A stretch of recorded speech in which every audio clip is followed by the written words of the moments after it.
with Srimati Nirmala Sitharaman, Honorable Minister of Finance and Corporate Affairs. A warm welcome to President Viksit Bharat, Vice Chancellor Professor Viksit, Registrar Professor V. Gunashekaran, our Pro Vice Chancellor, faculty members, staff and students. Our chief guest today, Srimati Nirmala Sitharaman, is an eminent Indian economist, politician and a prominent figure within the Bharatiya Janata Party.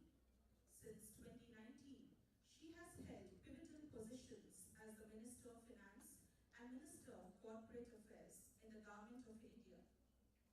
Srimati Sitharaman's illustrious career includes serving as India's Defence Minister from 2017 to 2019. Prior to her current roles, she served as a junior minister in various capacities, showcasing her versatility and dedication to public service. Srimati Sitharaman's leadership extends beyond politics. She's been recognized internationally, featuring in Forbes' list of the world's 100 most powerful women and named the most powerful woman in India by Fortune.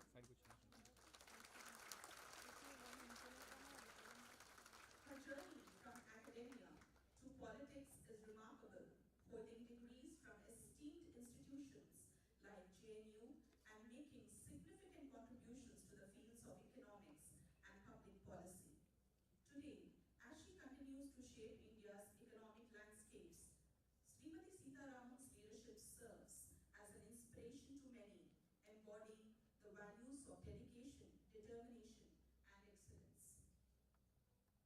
We are delighted this morning, ladies and gentlemen, to host the Viksit Bharat Ambassador Campus Dialogue at Gitam University.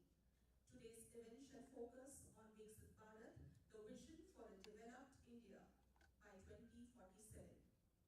Viksit Bharat represents the collective ambition of 140 crore Indians to propel our nation towards progress and prosperity.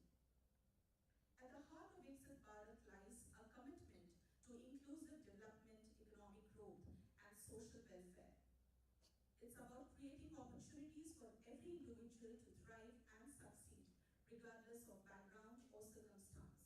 To achieve this vision, the government has launched a series of initiatives spanning various sectors from Make in India to Digital India, designed to stimulate economic growth, foster innovation, and create a conducive environment for businesses to flourish. We are excited to learn more about the Viksit Bharat Ambassador platform through this event. On this note, ladies and gentlemen, I request Sri Bharat, President Gitam, to felicitate Srimati Sitharaman, Honorable Minister of Finance and Corporate Affairs.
Visakhapatnam, I don't know how many of you are aware, there is a manufacturing zone called MedTech Zone.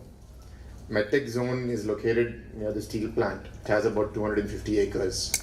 Today there are over 100 companies operating there with over 10,000 employees, scientists. They are innovating on biomed devices. In fact, during COVID, some extremely high percentage, I think 50 or 60% of the COVID testing kits of the country were manufactured in the MedTech zone and distributed across the country. And this is a combined effort of medical science students, biotech students, engineering students, management students. So I think getting into medical device manufacturing is a huge way for us to develop India and making things available at a much lower cost. Today, to buy an MRI for Gitam, it costed us about 8 crores. And a large part of the MRI is the magnet that goes into it. If we are able to manufacture an MRI at a quarter of the cost, imagine how much more accessibility we will be able to give for patients across India. And there are many such ways. And also one big thing for us to think about is how do we do preventive healthcare?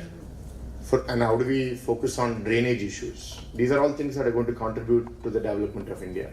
What do I mean by drainage? To build underground drainage in existing cities is an extremely expensive and inefficient proposal. There is research happening on if we can build compact toilet solutions where all the waste gets treated in the basement of the house itself and the water just seeps into the ground. If we are able to do that, we will save tens of thousands of crores for every state in India. But there are many more such ideas, but I think the future of India rests on your shoulders. We would like you all, on behalf of Gitam and on behalf of India, to dream big. And just for you to know a little bit about our chief guest and our speaker of the day, recently the opposition was trying to taunt her, saying that why aren't you contesting Lok Sabha? And ma'am was very candid and said, I don't have the money to contest Lok Sabha, and Lok Sabha is very expensive. So fortunately or unfortunately, I am contesting for the Lok Sabha now. But I think it's rare to have politicians like this who have held such distinguished positions and don't have any image of corruption and have been someone who's worked honestly and diligently for the growth of the country. And I think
our Prime Minister has vested so many responsibilities in her.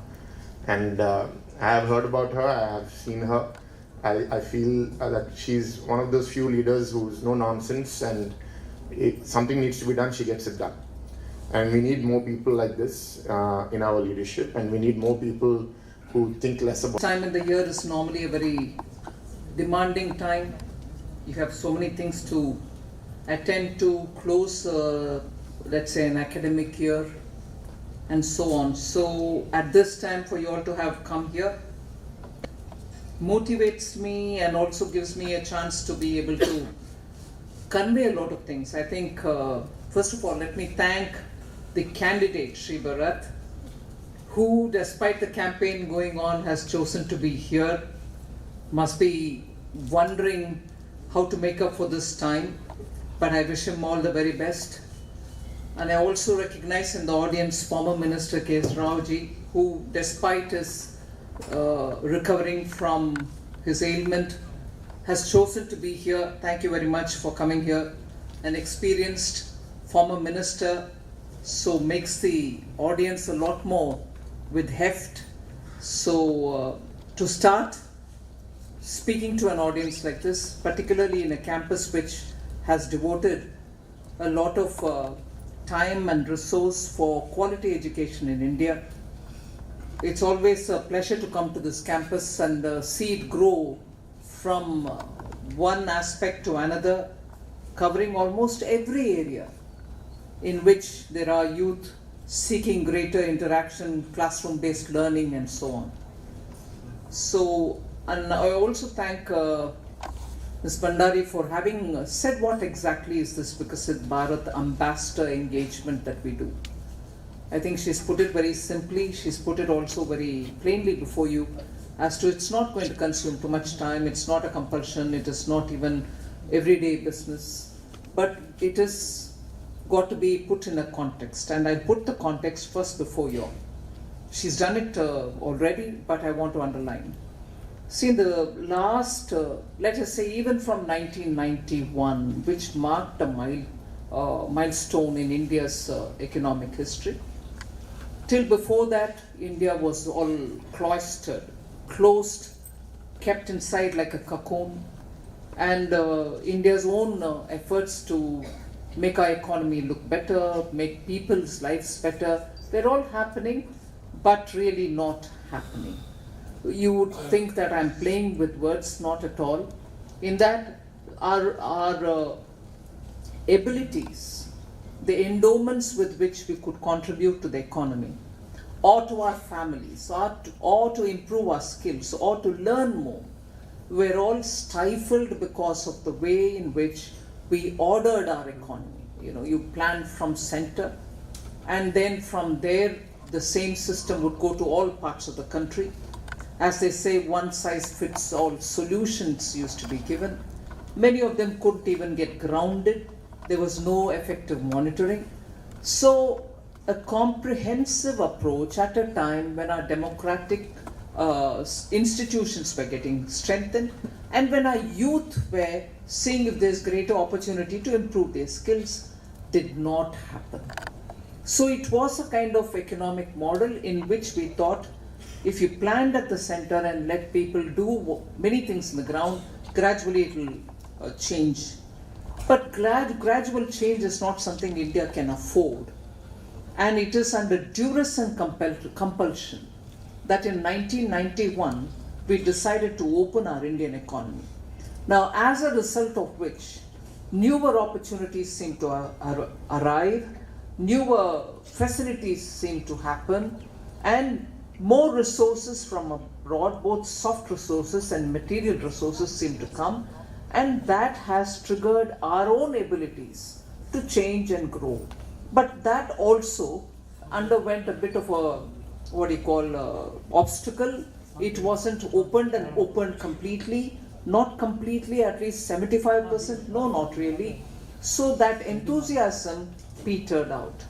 Now, when enthusiasm petered out and you got into a rigmarole of going back with your old memories of controlling the economy, licensing the economy, and making sure that people are continuously monitored, the trust element which a government requires on its citizens to believe that its citizens are capable of taking their own decisions for their family's welfare was all stifled back again. So, in spite of 91, many things which could have happened at a great pace did not happen, and a certain sense of despair set in because we were very enthusiastic. But after that, it gave us a feeling that that opening also has not really helped India. But it was not till 2014, and I definitely say this with a certain considered discretion. It's not saying world didn't exist before 2014. World existed. But what is the kind of emphasis that you needed to give for pulling up this country? A country with so much of diversity, a country with so much of talent, but yet not so well channeled. So it is purposely that I peg it at 2014. And also when I peg it at 2014, I would want to remind you that prior to 2014, 10 years, completely lost decade. Because of bad policies, because of looking the other way when massive corruption was happening, economy has literally gone down from where it was in 2004. Now, I'm in politics, so I will start with a few observations which are riveted in politics. Only a few days ago, or probably even day before yesterday, which got published in the newspapers of yesterday, Times of India for instance, where a former finance minister has said, and before I go into that, I'm bringing this in here because we are talking about Viksit Bharat, our Prime Minister having given us a target that by 2047 we can reach the destination of a developed India. And it is in that context that I'm talking to you. And when I talk in that context, it means we have all of us got to put in so much effort to make sure that the economy goes through a chartered path and reach the destination of a developed economy. In the process, your GDP has to grow, it has to widen, we have to bring in inclusive growth so that the growth benefits reach everybody. And the GDP is the point where I'm referring to the comments made by former finance minister. Growth in GDP does not happen automatically. You require a lot of effort at the macro level, at the micro level, and literally in the ground. Unless there is a cohesive policy, unless there is a visionary leadership, unless there's a firm grip on administration so that no huge frauds happen, the image of the country is another important criteria, so that the ranking with which your GDP is associated, you're in 10th rank, you're in 14th rank, from the top 10, top 50, where are you? Are you the top 10th rank in GDP? Are you the 15th rank in GDP? All these matter along with per capita income calculations. I know many of you all are in medical sciences. Some of you all are doing paramedical courses. Details of this economy, measurements, I'm not getting into the technicalities. But you understand that unless any family's income is substantial, it cannot meet the needs of everybody in the members of the family. Similarly, unless the GDP, the gross domestic product of the country, is widened or grown, you're not going to be able to meet the demands of the economy. What are the demands of the economy? You need people to invest money. You need, with the investment, a lot of happening, production happening. You need services to grow. You need more education institutions like this. You need people to have that kind of monies from the bank for buying a house, buying a car, or doing a business. Unless we do all this, the economy is not to grow. So it's like a nicely linked, one ring into the other. So if it grows, it has better impact on the economy. If the economy has better impact, GDP in return grows. So it is like a cycle. You have to have growth going. Nothing grows automatically. It is effort which makes it grow. What did we hear the former finance minister say?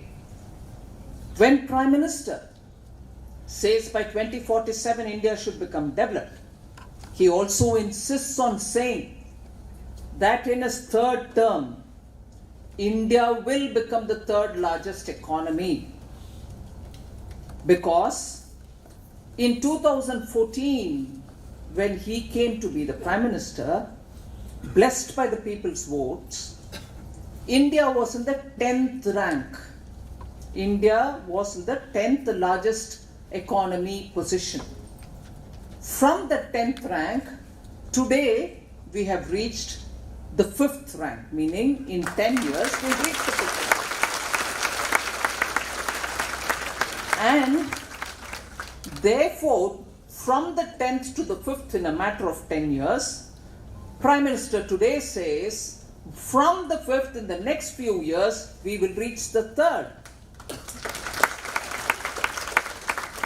Former Finance Minister comments saying, I'll use the same words that he used. He says that the Prime Minister is turning an arithmetic inevitability into a guarantee. Honorable Prime Minister Narendra Modi did say that from where we are 5th ranking, we will reach the 3rd ranking economy in my 3rd term. That's Modi's guarantee. He said that. So the finance minister, former finance minister, says, oh no. Prime Minister is only turning an arithmetic inevitability into a guarantee. India will become a 3rd largest economy no matter who becomes the Prime Minister. That's what the former finance minister says. And he also says, given the population that we have, there is no magic involved, you will become 3rd largest. And therefore says, it's not what the GDP is, you'll have to look at what the per capita income is. I just want to clearly put before you that the former finance minister is trying to create an impression which is completely untrue. It's not a mathematic inevitability. You need effort. You need a visionary leader. You need to stop corruption. You need to make sure that skills are available for our students. You need to make sure that functions in delivering the welfare schemes for the common people. You need to make sure that the poor get their due. You also need to make sure that businesses have an environment in which they can grow. And businesses are not always big businesses, MSMEs, for whom Prime Minister Modi's government has done a lot. I'll just call out as to why what he said is completely misleading. In 2004, India was in the 12th place when Sri Vajpayee, the Prime Minister's term ended and the UPA government was formed. In 2007, where did it go from the 12th place? It went to 14th place. And in 2011, it came up to 9th place.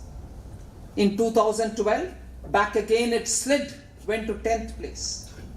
In 13th, it slid further, went to 11th place.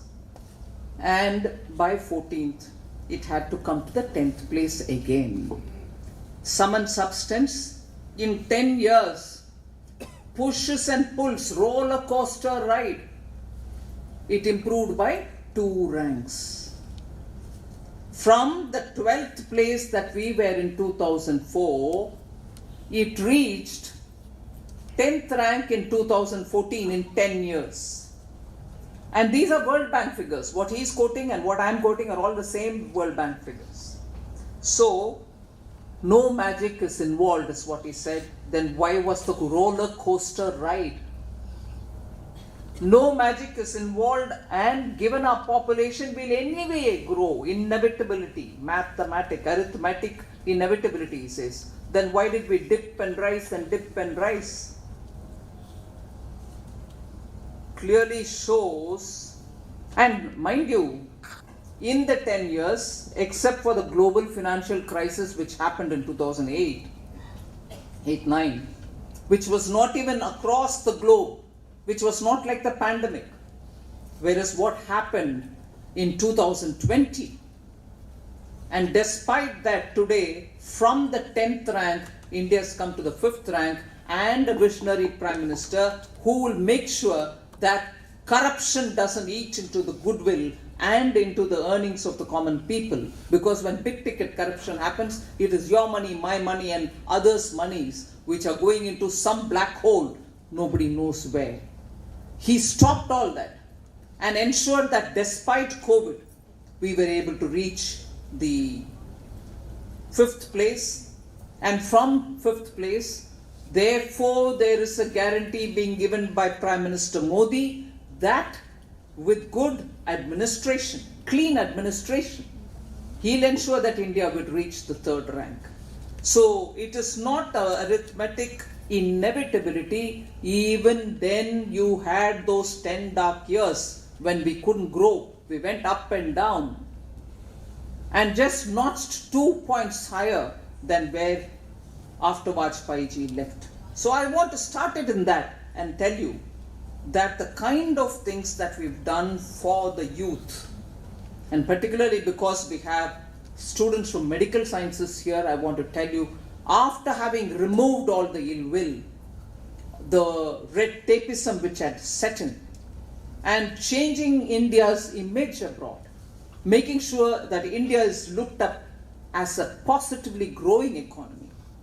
The few things, I'll very quickly point out the 7 things which may be important for all of you. Your Member of Parliament candidate spoke about it. He said medical equipment park, and in which you can go do a lot of things. Government's policy is in favor of that. Similar such things I want to draw your attention to. In the interim budget of 24-25, we've created an Anusandhan corpus for 1 lakh crores of rupees. It will support and create new avenues for India's tech-savvy youth and make India as a global hub for innovation. 1 lakh crore. It will provide long-term financing and support for research and innovation in sunrise domains. The second I want to draw your attention to, in the interim budget of 24-25, we also announced new scheme will be launched for strengthening deep technologies for defense purposes. And that will speed up Atmanirbhar Bharat. You know, since that announcement of 2020 was made, Atmanirbhar Bharat, India's defense exports have grown. And today we earn 20,000 crores. Probably it has gone to 22,000 crores by the end of March 2024. By exporting defense equipments. Until recently, we were importing majority of our defense equipment. Today we are able to export.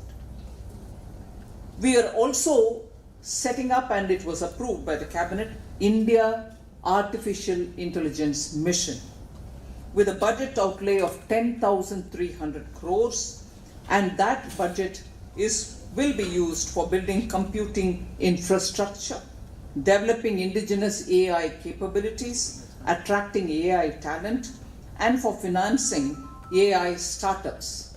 In that, it is not an exclusive domain of any one field.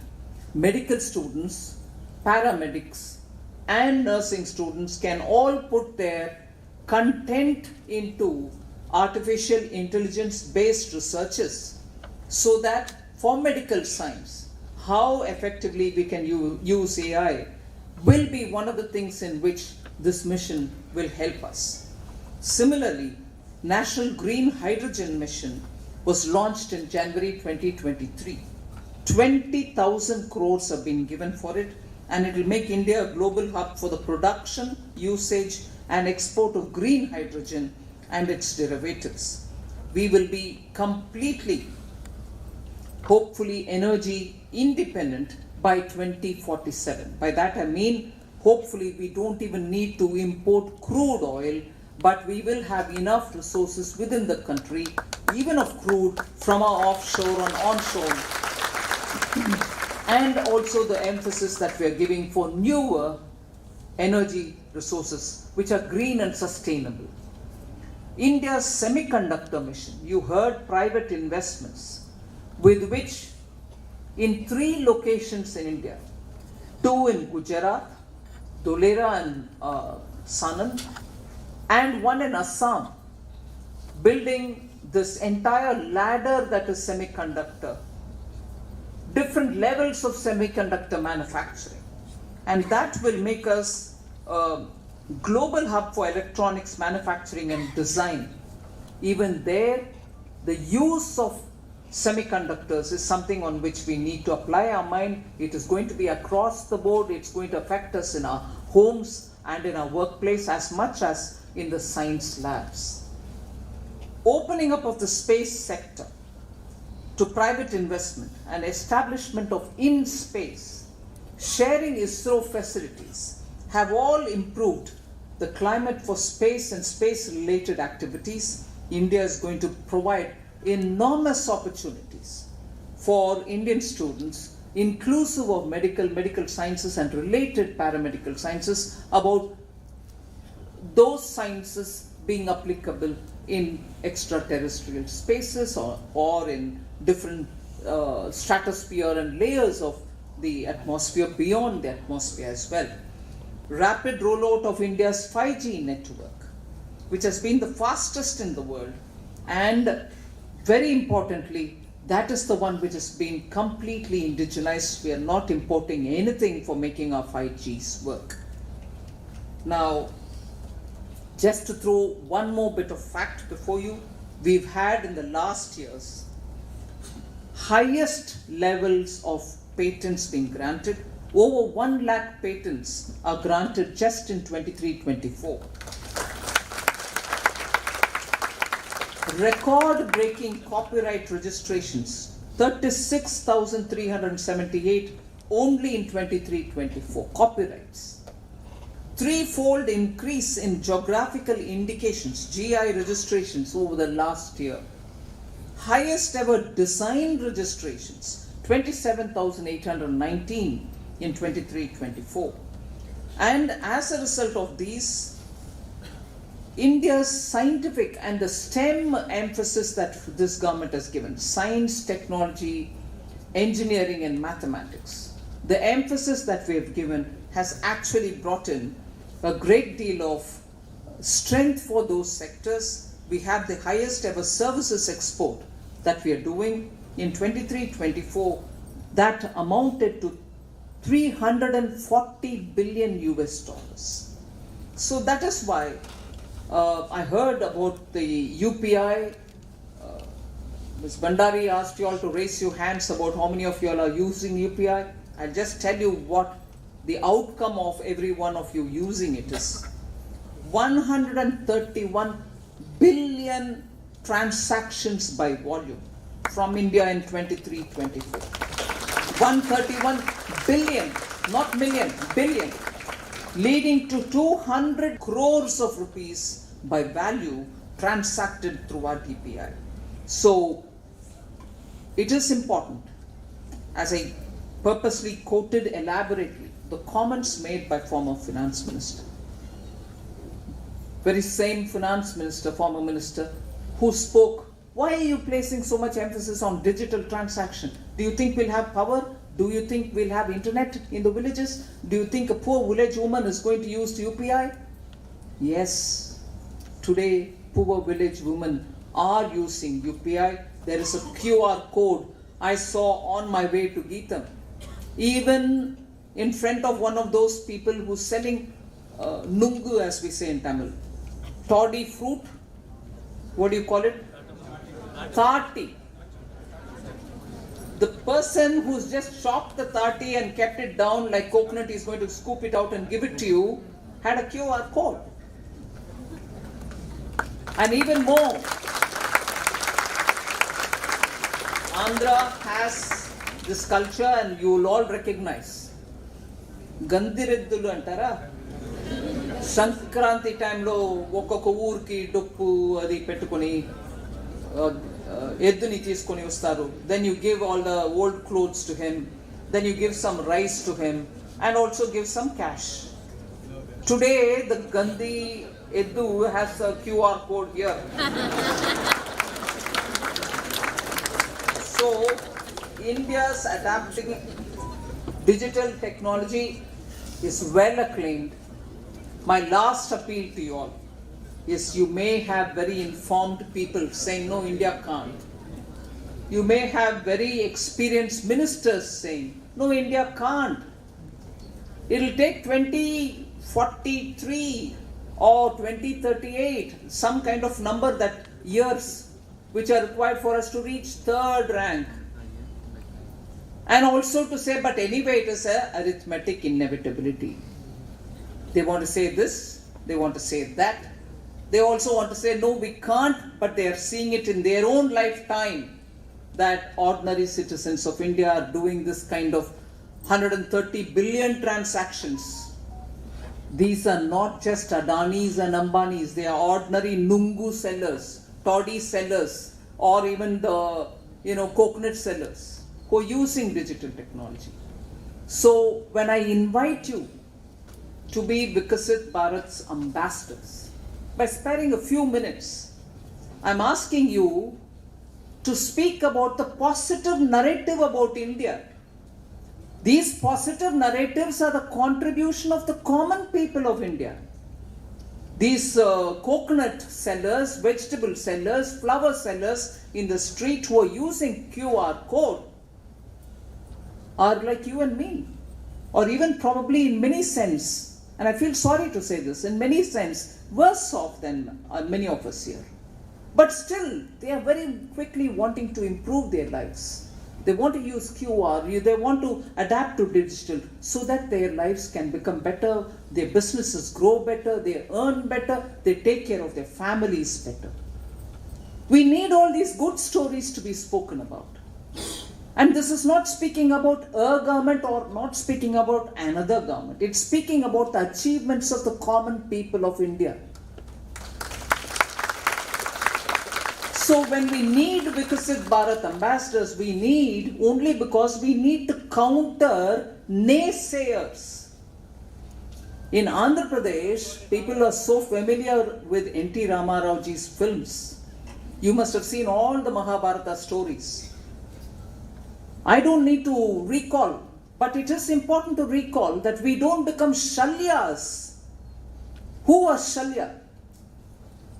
He's Nakula and Sahadeva's mama, mother's brother. He comes to help them in the war. But on the way, the cunning Shakuni and the Kauravas feed him and his own armies which have come to fight on behalf of the Pandavas. And because there is this dharma, a principle that if you've eaten somebody's food, you don't go against them. They luckily serve them food and take a promise saying you'll fight on our behalf. So in spite of being the mama of Nakula and Sahadeva, Shalya had to fight on the side of the Kauravas. And what way did he serve dharma and so that truth prevails? He was attached, he was very good charioteer. He was attached to Karna, who was a great warrior comparable with Arjuna. And Arjuna had his Rathasarathi, Sri Krishna himself. So, by attaching this man who was very good in Ratha to Karna, people thought he is giving them a better charioteer.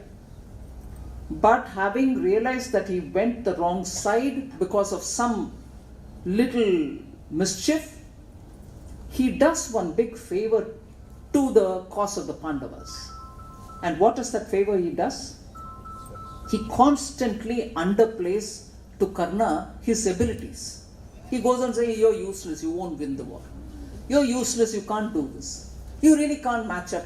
And continuously, mentally drains him down, psychologically puts him down, that he can never achieve. For a warrior of Karna also, this constant whispering in his ears, you can't, you can't, you can't, you can't, works up. In today's India, you have several such shalyas. Every one of us is a Karna. We want to do something. But no, no. You're all together in a country which is being led by Prime Minister Modi. We hate them. So even you cannot prosper. And therefore we'll keep telling you, you can't. What UPI? You won't have current, you won't have internet connection, you can't with a village woman buy vegetables using QR code. You're still showing, hey, we can. No, India can't become developed by 2047. What third largest? Arithmetic inevitability, but during my time it went up and down, up and down, up and down. And in 10 years I could manage bringing it up by about 2 ranks only. In 10 years Modi showed 5 ranks it can jump. And within 2 more years probably it will go to another 3rd rank. So it is a constant fight against forces which are undermining us the people of India. It is that today I stand keeping it as background and appeal to you. Speak of the good achievements of the people of India for the sake of the people of India. And that is where, please join in becoming Viksit Bharat's ambassadors. There are a good lot of portals. One in the name of Namo app, in which a lot of good stories about successes in India. I'll finish with this last thing. The very way in which Prime Minister gives Padma awards, Padma Shri, Padma Bhushan, Padma Vibhushan. Unknown achievers of this country are brought up to say he's done this. He's an unknown man, but he did this great service. He gets a Padma award. That unknown contribution has to be spoken about, otherwise none of our confidence is going to get strengthened. We have confidence, we need it to be strengthened. So join in us Viksit Bharat ambassadors, cut down on these forces who constantly undermine us. We need to reach 2047, a developed India for your sake, for our children's sake, for a future bright India's sake. Thank you.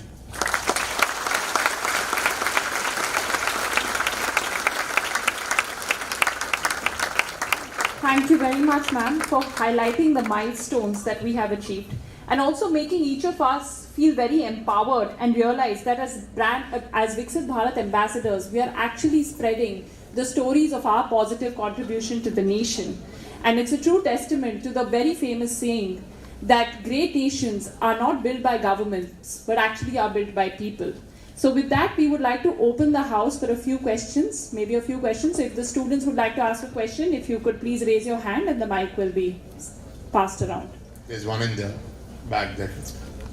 Can someone get the mic to him? If I may request students, please keep your questions brief and no cross-questioning. Good morning, ma'am. My name is Harish. I'm a third year law student. Ma'am, my question is, in the coming years, which sectors are expected to have the high growth and offer the greatest potential for our country?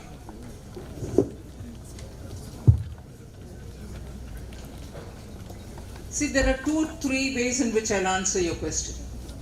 We have identified about 13 sunrise sectors which have great potential and in which India is already showing leadership positions compared to many countries in the world. And those areas have policy support, they also have some fiscal support, and globally for technology and also the skilled manpower to service that sector are all in India.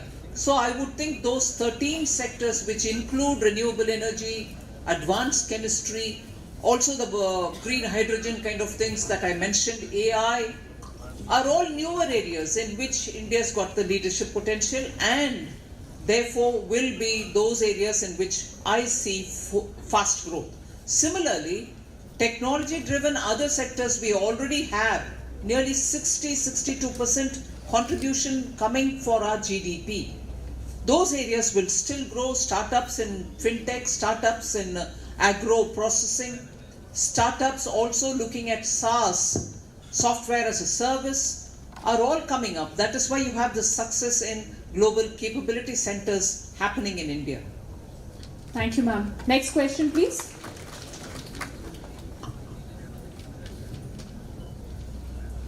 A very good morning, ma'am. Ma'am, I am Abhishek Kumar Singh.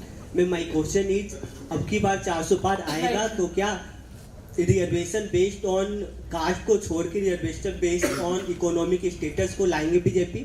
If 400 पार आया तो? Repeat your question. Ma'am, if अब की बार 400 पार BJP का आया तो क्या reservation based on caste को छोड़ के reservation based on economic status को लाएंगे?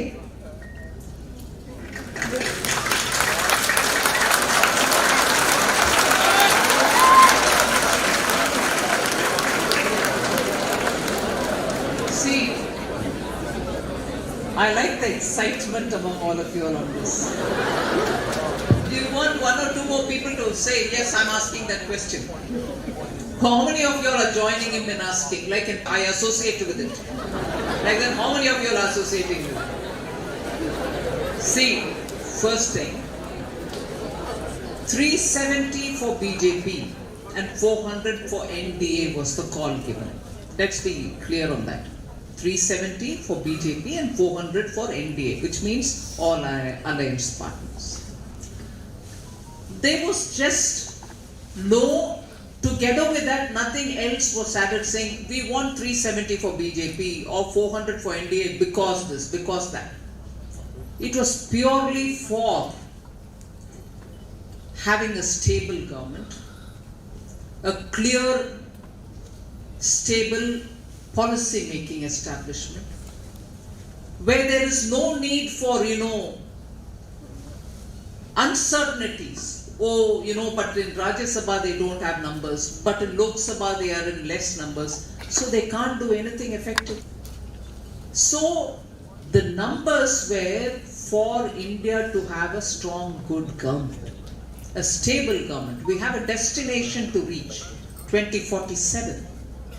And in between we have again targets to reach, third largest economy and so on. So it is with that larger intent that these kind of, call for action, come please vote, we need a stable government, we need good numbers in the house, we need policy making at a stable kind of a level. That is why these numbers. But your question builds in a certain assumption. I'm sorry to expand so much on this. Your assumption is economically weaker, socially weaker. Are we on this line? Are we on this line? No. Everybody who's been given constitutional guarantees will have them. We're not talking anything about it. But equally, it was Prime Minister Modi who understood the requirement for those economically weaker sections which had to be given some kind of a support, and that's why you had the 10% brought in. So let us understand and not get carried away by people who are doing wrong prachar. Oh no, this is for the sake of this one, that's for the sake of that. India needs stability and growth, inclusive growth. You need a good government which is going to give you administration, which is corruption free and which looks at developing all the people. Thank you. Ma'am, next question. A very good morning, ma'am. My name is Rushan. I am a fourth year law student. Wow, can't see you. Alright, there, on the left hand.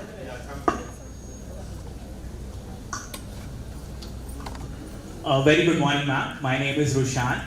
I am a fourth year law student, and my question is, we see that there is a disparity between the opportunities that the rural students have and the students that are there in city. So how will this initiative Viksit Bharat help that all of us learn the important skills no matter where they reside in? It's a very pertinent question you're asking. Not just this Viksit Bharat, but also there are enough number of portals which the government has instituted. First of all, e-Shram portal is something which I want you to draw your attention to. Not so much directly for your question. That e-Shram portal, where unskilled, semi-skilled workers registered themselves, to the surprise of everybody, 200 skills were recorded. You tend to think that these many number of skills are there on which we can train people. But people coming onto the e-Shram portal identified many more. So, there is ever so many growing area into which people are training themselves and getting in. There are enough portals, I would like to tell you, through which you can identify areas in which, being in the state where you are, identify areas in which you can have your trainings done.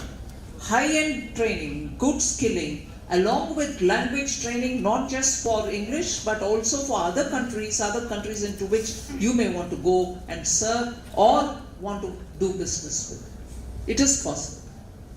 In fact, ma'am, if I may add, Mera Yuva Bharat is one of the portals that has been started to give access to experiential learning opportunities to all members of the youth. Can we have the next question, please? The mic. Good morning, ma'am. My name is Dipti, third year BSc Nursing. We love our history and tradition. How will the Viksit Bharat initiative make sure we remember our past while also moving forward with modern ideas? How do we do it? Yeah. That is a very important question if you ask me.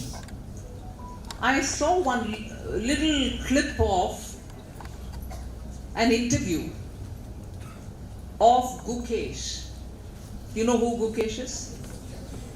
The recent candidate champion in chess who reached the global standard. There was a precedent. There was a question asked to him saying, what gives you that courage? Because chess requires a lot of mental courage. The game should be understood and you should take risks at the last critical moments as well. You need a lot more strength, moral strength. The question was asked of him, where do you get this courage from? Because every stage you are being challenged, you can't consult, you can't do anything. How do you keep your mental energy to face that situation? He said, look, my mother continuously from my childhood kept saying in my ears, particularly during bedtime, that you will achieve your destination, you will remarkably reach your aspirations. But she also kept reading stories from Mahabharata and Ramayana. Very important, your question that how do we remain connected with our heritage and culture together with achieving newer and newer goals. There's always that link. Not just to live that life, but to draw on those principles which are very critical, to have that courage, to have that energy, to have the mental strength and not to get diluted or not to get de-energized. Those are the kind of ways in which you can always keep in touch. You can speak to some elders in the family, some experienced people, need not necessarily from your own area. But these are ways in which you build your inner strength. Thank you very much, ma'am, for patiently taking the questions of the students. If I may now invite the University MC to take the program further. Thank you, Kritika. May I now request our registrar to propose vote of thanks.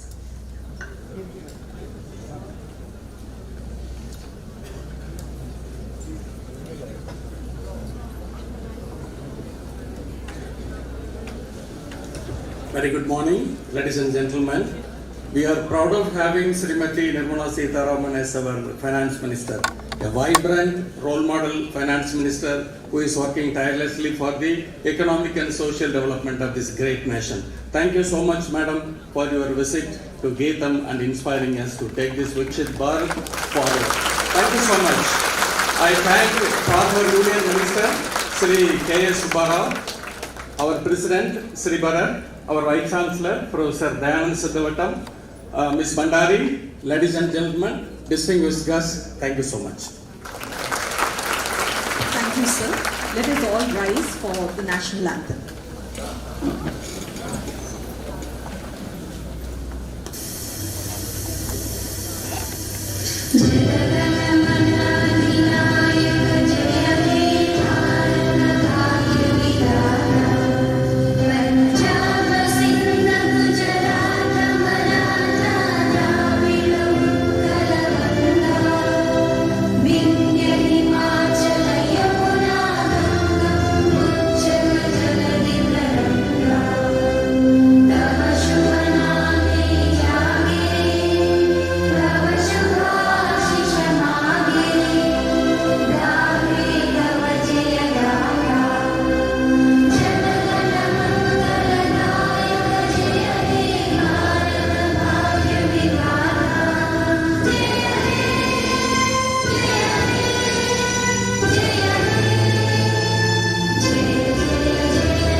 Ladies and gentlemen, for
we request all the students to kindly exit the auditorium or kindly please stay seated for 5 more minutes until the Honorable Minister leaves. Thank you. We request all the students to kindly sit back until the Honorable Minister and distinguished guest leaves so that you can all leave from the left side of the auditorium. Thank you everyone.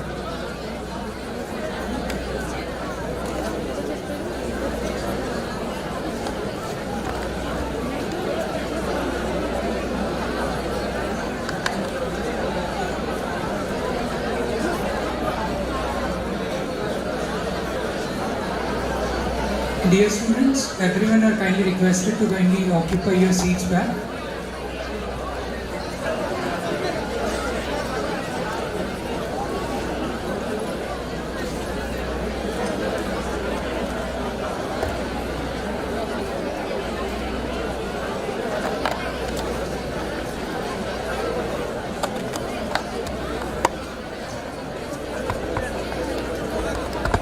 Dear faculty and students, kindly spare 5 more minutes so that we can leave the auditorium later. Thank you.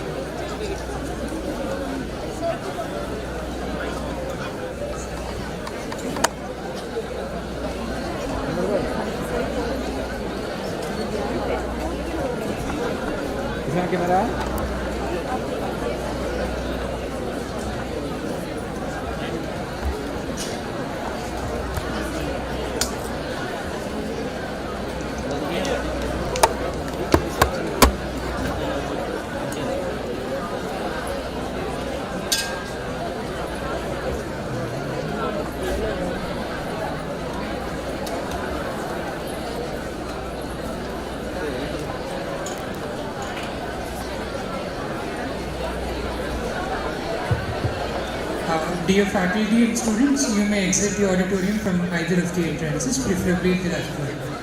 Thank you so much.